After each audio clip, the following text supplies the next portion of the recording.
السلام علیکم ناظرین، آپ کا میزبان علی حسین اسکائی نیوز کے ساتھ ایک بار پھر سے حاضر ہوں۔ اہم ترین ڈیولپمنٹس، اہم ترین اطلاعات اور بہت ہی دلچسپ صورتحال ہونے جا رہی ہے، جو آج ایک بہت اہم دن ہے، جمعے کا دن ہے۔ صورتحال بہت ہی الگ قسم کی نظر آ رہی ہے۔ الیکشن کمیشن نے توشہ خانہ کا فیصلہ آج سنانا ہے، اور توشہ خانہ کا فیصلہ آج سنانا ہے یعنی کہ جمعے کا دن ہے۔ عمران خان کے خلاف آتا ہے، عمران خان کے حق میں آتا ہے۔ کیا عمران خان صاحب کو نائل کر دیا جائے گا؟ سوال، کیا عمران خان صاحب اہل رہیں گے؟ تو فیصلہ کیا آئے گا؟ اور آپ کو پتا ہوگا کہ کچھ ایسی خبریں گردش کر رہی ہیں جس سے قوم کے دماغ میں یہ چیز بٹھانے کی کوشش کی جا رہی ہے کہ آپ کا مقبول ترین لیڈر عمران خان صاحب کو توشہ خانہ ریفرنس میں یا اس کیس میں نائل کر دیا جائے گا الیکشن کمیشن آف پاکستان کی جانب سے۔ یہ چیزیں کیا کہتے ہیں ہونے جا رہی ہیں یا نہیں ہونے جا رہی، ان کے اوپر میں آج بات کروں گا۔ بڑی اہم چیزیں آپ کے ساتھ شیئر کروں گا، تو تھوڑی سی اس بات میں تفصیل میں بھی جاتے ہیں۔ آپ کو پتا ہے کہ جمعے کا دن ہمیشہ بڑے بڑے فیصلے جمعے کے دن ہوئے ہیں، بڑے سے بڑے فیصلے ہوئے ہیں، اور آپ کو پتا ہے کہ جمعے کا دن کن لوگوں پہ زیادہ تر بھاری رہا ہے، کن لوگوں پہ زیادہ تر کیا کہتے ہیں ان کے جان لیوا بنا ہے، ان کے فیصلے جب آئے ہیں۔ تو آج پھر ایک جمعے کا دن ہے، تو پاکستان میں اور بھی کیا کہتے ہیں چیزیں ہو رہی ہیں، ان کو ہٹ کر آج صرف اور صرف فوکس ہمارا توشہ خانہ کیس، الیکشن کمیشن کیا کرنا جا رہا ہے اس کے اوپر ہے۔ تو ایک تو میں آپ کو بتا دوں کہ اتنا آسان نہیں ہوتا ہے کہ اتنے مقبول ترین لیڈر کو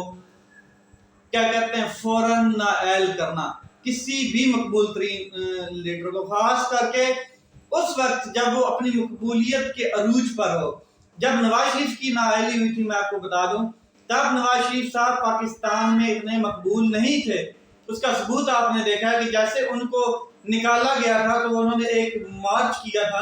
اسلام آباد سے لاہور تک، تو اس مارچ میں آپ نے دیکھا ہے کہ میاں صاحب ایک سلوگن لے کے گھوم رہے تھے کہ مجھے کیوں نکالا، مجھے کیوں نکالا، مجھے کیوں نکالا۔ تو وہ جو مجھے کیوں نکالے والا ایک مارچ لے کر لاہور تک گئے تھے، جس میں میاں صاحب نے ایک بچے کو اپنی گاڑی کے ٹائر کے نیچے دے کر کچل دیا تھا، یہ بھی آپ کو یاد ہوگا۔ اس ٹائم صورتحال کچھ اور تھی، اور لوگوں میں ان کی اتنی مقبولیت نہیں تھی، بلکہ انہوں نے خود لوگوں کو نکالنے کی کوشش کی تھی۔ اور اسی طرح آپ آگے دیکھیں کہ یوسف رضا گیلانی صاحب کو جیسے نکالا گیا، ٹھیک ہے، وہ بھی آپ کے سامنے ہے۔ میاں صاحب کا کیس جو تھا کس میں نکالا گیا تھا، وہ پاناما کا کیس تھا۔ اس ٹائم وہ بہت بدنام ہو چکے تھے عوام میں، پورے پاکستان ان سے سوال کر رہا تھا کہ ہاں جی بتائیں، اور ان کے پاس کوئی جواب نہیں تھا۔ تو یوسف رضا گیلانی کا جو نائلی تھی وہ بھی اسی قسم کی سچویشن تھی، لیکن کچھ اور خاص قسم کی سچویشن تھی، اور دونوں حالات مختلف تھے۔ مگر عمران خان صاحب کو جب ہٹایا گیا، تب سے وہ پاکستان کے کونے کونے میں جا کر سوالات کر رہے ہیں، پوچھ رہے ہیں لوگوں سے، اور کسی کے پاس کوئی جواب نہیں ہے، اور وہ اپنی مقبولیت کے عروج پر اس ٹائم ہیں۔ اگر ہم یہ کہیں کہ پاکستان کی تاریخ میں مقبول ترین لیڈر بن چکے ہیں تو یہ غلط نہیں ہوگا۔ اب بات کرتے ہیں ذرا کہ فیصلہ کیا آئے گا، مطلب کیا فیصلہ متوقع ہے، کیا آ سکتا ہے، کیا نہیں آ سکتا، یہ بات کرتے ہیں۔ دیکھیں جی، سپریم کورٹ آف پاکستان جو پاکستان کی سب سے بڑی عدالت ہے، جس کے فیصلے موجود پڑے ہیں اس قسم کے کیسز کے اوپر، اور جس کا فیصلہ حتمی ہو پھر بھی اس میں نظر ثانی کی اپیل کا ایک گنجائش ہوتی ہے۔ مگر اس سے پہلے 3 cases supreme court of Pakistan میں بڑے کیسز تھے، جن میں سپریم کورٹ آف پاکستان نے بڑا کلیئرلی یہ بات کی تھی کہ الیکشن کمیشن عدالت نہیں ہے۔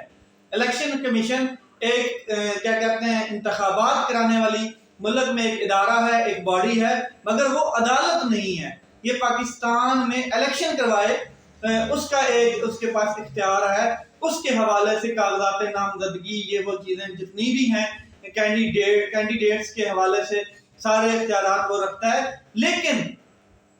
عدالت نہیں ہے. یہ بڑا clearly supreme court of Pakistan نے اپنے 3 کیا کہتے ہیں بڑے فیصلوں میں یہ سٹیٹمنٹ دی ہوئی ہے. اس سے آپ کا دماغ آدھے سے زیادہ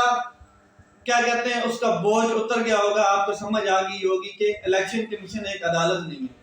الیکشن کمیشن جو بھی بات کرے گا، جو بھی فیصلہ کرے گا، جو بھی بات اس کی آئے گی، وہ حرف آخر نہیں ہوگا، حتمی نہیں ہوگا، کیونکہ سپریم کورٹ آف پاکستان پہلے یہ کہہ چکا ہے کہ عدالتی اختیارات الیکشن کمیشن استعمال نہیں کر سکتا، کیونکہ وہ عدالت نہیں ہے. یعنی کہ وہ کسی قسم کا فیصلہ کسی کوئی بھی کیس ہے فیصلہ نہیں کر سکتی ہے. یہ بات آپ اپنے معصوم دماغوں میں ڈال دیں، جو آپ کے دماغ کیا کہتے ہیں میڈیا خراب کرنے کی کوشش کر رہا ہے، اور وہ لوگ غلط خراب کرنے کی کوشش کر رہے ہیں کہ عمران خان صاحب کو فوری نائل کر دیا جائے گا. اس کے اوپر بھی میں بات کرتا ہوں کہ اگر کیا بھی جاتا ہے جو یہ بھونڈی کوشش کر رہے ہیں تو اس کے بعد کیا ہوگا. اب یہ کیس کیا ہے، پہلے میں اس کے اوپر تھوڑا سا ڈیٹیل میں تھوڑا سا جاتا ہوں. یہ پہلا اپنی نوعیت کا کیس ہے جو عمران خان صاحب کے اوپر باقی بھونڈے کیسز کی طرح بنایا گیا، جیسے باقی بھونڈے کیسز بنائے گئے تھے، جو مطلب کہ کسی نہ کسی طریقے کو ایک لیول برقرار رکھا جائے نواز شریف صاحب کا اور عمران خان صاحب کا، لیکن بہت زیادہ فرق ہے زمین اور آسمان میں. تو جس میں بالکل جان نہیں ہے، اس کیس میں بالکل جان نہیں ہے. یعنی کہ اگر میں آپ کو بتاؤں تو ARY نے ایک کیا کہتے ہیں خبر بھی بریک کی ہے کہ یہ کیس عمران خان صاحب کے حق میں آئے گا، فیصلہ آئے گا. اس کی ریزن ہے کہ اس کیس میں بالکل جان نہیں ہے. جو ریفرنس تیار کیا گیا ہے اس میں تمام تفصیلات عمران خان صاحب جمع کرا چکے ہیں، اور جو آمدن تھی ان طوائف کی وہ بھی شو کرا چکے ہیں. تو اس میں کوئی مطلب کہ ہے نہیں ہے، کیا کہتے ہیں جان نہیں ہے. پھر بھی تحفے جو ہوتے ہیں، توشہ خانہ کی بات کر رہا ہوں، تو وہ وہاں پہ تحفے آتے ہیں باہر ممالک سے، لوگ تحفے دے کے جاتے ہیں پرائم منسٹر صاحب کو یا پریزیڈنٹ کو جو توشہ خانہ میں، تو وہ جمع کرا دی جاتے ہیں توشہ خانہ میں. توشہ خانہ میں اگر کوئی چاہے پریزیڈنٹ ہے، پرائم منسٹر ہے، تو وہ اپنے پیسے دے کے جو قیمت ان تحائف کی گورنمنٹ آف پاکستان نے مقرر کی ہوتی ہے اتنی 30% ہے، 25% ہے. جیسے کہ عمران خان صاحب نے کہا کہ میں نے 30% 25% سے بڑھا کر 50% کر دی تھی اس کی قیمت، تاکہ آسانی سے کوئی نہ خریدے، جو خریدے اس کو پتہ لگے تو وہ لے کر اپنے تحفے استعمال کر سکتا ہے، تو خرید بھی سکتا ہے. کیس یہ ہے کہ عمران خان صاحب نے اپنے دور حکومت سے جب وہ تھے توشہ خانہ میں سے کچھ تحائف خریدے، مگر ان کو اپنی آمدن کے اندر ظاہر نہیں کیا. دوبارہ سنیں کہ کیس یہ ہے کہ عمران خان صاحب نے اپنے دور حکومت میں توشہ خانہ سے کچھ تحائف خریدے، مگر ان کو اپنی آمدن میں ظاہر نہیں کیا. لیکن عمران خان صاحب کی جو سٹیٹمنٹ ہے یا عمران خان صاحب کی جو کیا کہتے ہیں بیان حلفی ہے جو الیکشن کمیشن کے اندر، وہ کیا کہتے ہیں وہ غلط جمع کرایا ہے. انہوں نے کیا کہتے ہیں غلط بیانی کی ہے. یہ کیس ہے جس کو بنیاد بنا کر الیکشن کمیشن ان کو نااہل کر دے. ایسا ہوتا نہیں ہے ویسے کہ ان چیزوں کو بنیاد بنا کر وہ نااہل کرتے ہیں، ایسا نہیں ہوگا، کیونکہ پاکستان کی تاریخ میں پہلے یہ چیز ہوئی نہیں ہے. بہت سے پرائم منسٹر گزرے ہیں اور سب نے رگڑا لگایا ہوا توشہ خانہ میں سے، ٹھیک ہے، کیونکہ اس کے پاس ظاہر ہے عدالتی اختیارات نہیں ہوتے تو وہ نائل نہیں کر سکتا ہے. تو وہ زیادہ سے زیادہ اس کو ٹرائل کورٹ میں بھیجے گا، اس معاملے کو ٹرائل کورٹ میں بھجوائے گا. یعنی کہ ہوتا یہ ہے کہ ہم اگر کیا کہتے ہیں عدالت نہیں ہے اور ہم یہ کیس مطلب کہ ہمیں چیزیں سمجھ نہیں آ رہی ہیں یا ہمارے پاس وہ پاور نہیں ہے کہ ہم اس کے اوپر فیصلہ دے سکیں، تو ہم اس کیس کو ٹرائل کورٹ میں بھجوا دیتے ہیں. اس کے اوپر بڑی واضح مثال پڑی ہے. یاس صادق صاحب نے علیم خان صاحب کے اوپر اسی قسم کا ایک کیس لیا تھا، جو الیکشن کمیشن نے ٹرائل کورٹ یعنی لوور کورٹ میں کیا کہتے ہیں بھجوا دیا تھا، اور وہاں پہ وہ چلتا رہا اور کافی لمبے عرصے تک چلتا رہا. تو لوور کورٹ کے جج اس کو سنتے ہیں پھر اور دوبارہ فیصلہ کرتے ہیں. اگر تو کیا کہتے ہیں واقعی اثاثوں میں غلط بیانی ہو یا مطلب کہ تفصیلات میں کوئی جھوٹ بولا گیا ہو تو پھر کیا کہتے ہیں سزا ہوتی ہے. وہ بھی عدالت کا جج فیصلہ کرتا ہے، تو عدالت سزا دیتی ہے، کورٹ سزا دیتی ہے. الیکشن کمیشن نہیں دے سکتا ہے، اگر وہ نہیں ہے تو پھر وہ ادھر سے سرخرو ہو جاتا ہے۔ اب الیکشن کمیشن آف پاکستان اس میں فیصلہ نہیں کر سکتا ہے کیونکہ قانونی طور پر وہ عدالت نہیں ہے، اور وہ صرف اتنا کر سکتا ہے کہ اس معاملے کو عدالت میں بھجوا دے، یعنی کہ وہ خود کچھ نہیں کر سکتا مگر عدالت میں بھجوا سکتا ہے۔ معاملے پر نظر ڈالیں پھر سے، کیس اثاثوں میں کیا کہتے ہیں، اپنے اثاثوں کو ظاہر نہ کرنا ہے طائف کو، جو طائف انہوں نے خریدے کہاں سے، کہاں پر خریدے، کب خریدے، کس ٹائم خریدے، تو پھر کہاں سے آئے تھے، کتنے ہیں اور کتنے میں خریدے گئے، اور کب بیچے گئے، ان کی ساری تفصیلات کیا ہیں، کیا پھر وہ انہوں نے اپنے پاس رکھی یا پھر بیچ دیے عمران خان صاحب نے۔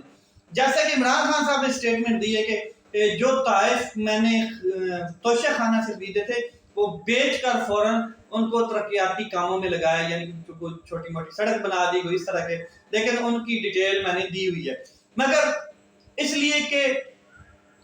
بہت سے شواہد ان کو اکٹھے کرنے پڑتے ہیں الیکشن کمیشن کو، اگر یہ چیزیں مطلب کیس کے اوپر کیس بنتا ہے تو بہت سی گواہیاں، بہت سے بیانات قلم بند کرنے پڑتے ہیں، یہ تمام چیزیں الیکشن کمیشن آف پاکستان نہیں کر سکتا ہے، تو پھر سب اکٹھا کرنا، فریقین کے دلائل سننے، یہ ساری چیزیں، تو پھر وہ کیا کرے گا کہ اس معاملے کو عدالت کے اندر بھجوا دے گا الیکشن کمیشن۔ نااہلی عدالت کے حکم پر ہو سکتی ہے، الیکشن کمیشن کے ڈائریکٹلی فیصلہ نہیں دے سکتا، یا اس کے ڈائریکٹلی فیصلے سے نااہلی نہیں ہو سکتی۔ میں اس کو فرض کریں، آپ یہ دیکھ لیں کہ جیسے کہ کچھ لوگوں کا خیال ہے، کچھ لوگ اسپیکولیشنز کر رہے ہیں، آپ کہہ لیں رومر پھیلا رہے ہیں، باتیں کر رہے ہیں اس قسم کی، تو ان کا خیال ہے کہ اگر عمران خان صاحب کو نااہل کر دیا جاتا ہے، اور ہو سکتا ہے وہ نااہل ہو جائیں، کس کے، الیکشن کمیشن کے فیصلے کے مطابق، اور فیصلہ وہ کیسے سنائیں گے کہ 62(1)(f) کے تحت جیسے نواز شریف صاحب کو نااہل کیا گیا تھا، ان کو بھی اس چیز کا فائدہ ہو، تو ان کو نااہل کر دیا جاتا ہے، تو ایک مثال بنا دی جائے گی کہ اب نواز شریف صاحب بھی نااہل ہیں، آپ بھی نااہل ہیں، آپ ایک کام کریں پارلیمنٹ میں آئیں، اس پورے کے پورے قانون کو ہی بدل دیتے ہیں، جس کا فائدہ نواز شریف صاحب کو بھی ہوگا۔ اور کچھ لوگ یہ چاہتے ہیں کہ عمران خان صاحب فوری ان کو غصہ دلانا چاہتے ہیں، یا وہ اعظم سوادی کے معاملے میں ہے، یا ڈاکٹر شہباز گل کے معاملے میں، یا ان کو پکڑ کے ان کے کارکنوں کو غصہ دلانا چاہتے ہیں کہ یہ لانگ مارچ لے کر آئیں، تاکہ ہم پھر کیا کہتے ہیں کچھ ایسا کریں کہ جس کا فائدہ نواز شریف صاحب کو بھی برابر کا ہو۔ لیکن عمران خان صاحب اتنے غصے میں کیوں آئیں گے، یا وہ مطلب ان کو اس چیز کا علم نہیں ہے، سب ان کو علم ہے، تو ہم اس چیز کو مثال بنا کر نواز شریف صاحب کو بھی فائدہ دیں گے۔ اگر وہ ایسا کرتے بھی ہیں، الیکشن کمیشن نااہل کر بھی دیتا ہے، میں آپ کو واضح بتا دوں، تو یہ قانون کے خلاف ہوگا، قانون کے مطابق نہیں ہوگا، پھر عمران خان صاحب کے بڑے آرام سے جائیں گے، تمام چیزیں لے کر سیدھا سپریم کورٹ آف پاکستان میں، وہاں پر کہیں گے کہ جی الیکشن کمیشن نے اپنے اختیارات سے تجاوز کیا ہے، انہوں نے آپ کے اختیارات استعمال کیے ہیں، ڈائریکٹلی فیصلہ سنایا ہے، مجھے نااہل کیا گیا ہے، اور جو کہ وہ ان کا اختیارات میں نہیں آتا، وہ عدالت نہیں ہے، ٹھیک ہے۔ اور اب ہم ایک تو توہین عدالت بھی ان کے اوپر لگاتے ہیں، کیونکہ سپریم کورٹ آف پاکستان 3 بڑے کیسز میں پہلے ہی کلیئرلی بتا چکا ہے کہ کیا کہتے ہیں الیکشن کمیشن عدالت نہیں ہے، وہ اس طرح کا فیصلہ نہیں دے سکتی، تو بڑے آرام سے جائیں گے، وہاں سے اس تمام فیصلے کو کالعدم کرائیں گے، بات ختم ہو جائے گی۔ یہ چیز ہے جو آپ کے میں سامنے کلیئر کرنا چاہتا تھا کہ یہ جو نااہلی ہے یہ الیکشن کمیشن نہیں کر سکتا ہے، یہ صرف اور صرف عدالت کر سکتی ہے، اور عدالت کے پاس اختیار ہے۔ عدالت نے کیا کہتے ہیں نواز شریف صاحب کو پاناما میں تاحیات نااہل کیا تھا، عدالت ہی کر سکتی ہے، الیکشن کمیشن نہیں کر سکتا ہے، اور وہ بھی ایک چھوٹے سے کیس میں، توشہ خانہ میں، جس کے اوپر دوبارہ کیسز باقیوں کے اگر نکالے جائیں، انہوں نے بھی طائف لیے ہوئے ہیں، وہ بھی پھنستے ہیں۔ یہ کوئی پہلے ہی بتایا جا چکا ہے، ماہر قانون جتنے بھی ہیں وہ بتا چکے ہیں کہ بڑا کیا کہتے ہیں کمزور سا کیس ہے، تو بے فکر رہیں، آج فیصلہ آپ کے سامنے آئے گا، ان چیزوں کو آپ ایک بار ذہن میں رکھیں کہ کیا فیصلہ آ سکتا ہے۔ اپنا خیال رکھیں، اپنے بھائی کے چینل کا خیال رکھیں۔ پاکستان زندہ باد۔